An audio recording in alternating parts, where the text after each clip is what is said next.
Ce chapitre part d'un constat, le caractère finalement très linéaire des manuscrits de thèse. Une thèse consiste en effet souvent en un ensemble de passages obligés. Lecture, puis rédaction d'un état de l'art, formulation de problématiques, présentation de la méthode de collecte des données, présentation de la méthode d'analyse, application de la méthode d'analyse, présentation des résultats, etc. Donc, traditionnellement, dans une thèse, en tout cas dans le manuscrit, on procède de manière très séquentielle, en présentant et en validant cette étape une à une, l'une après l'autre, dans un ordre qui est finalement souvent prédéfini. Du moins, c'est le cas sur le papier, car dans la pratique, les va-et-vient entre ces différentes étapes sont beaucoup plus courants en tout cas que ne le suggère la forme canonique des manuscrits de thèse. Les interstices entre ces différentes étapes restent donc trop souvent les angles morts des manuscrits de thèse.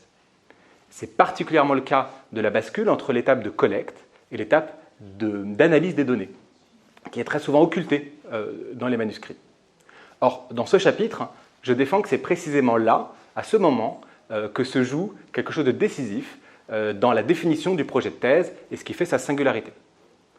Je crois que les choix qui sont réalisés à ce moment précis, où on est suspendu entre l'étape de collecte et celle de l'analyse, peuvent jouer un rôle très important dans la construction de son identité de chercheur en devenir.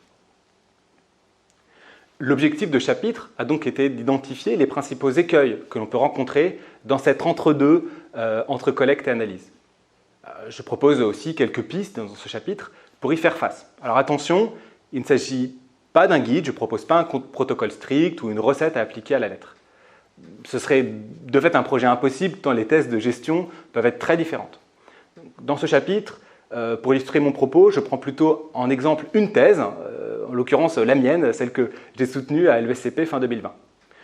C'est donc un chapitre qui se lit comme une réflexion très située, qui est ancrée sur un exemple précis, mais qui vise à partir de là à s'ouvrir à des problématiques plus générales de l'articulation entre collecte de la donnée et analyse de la donnée. L'objectif est d'ouvrir une réflexion et d'aider à assumer la part de choix qui est liée à cette étape de transition et peut-être d'aider à valoriser aussi les apprentissages qui en résultent dans les manuscrits de thèse.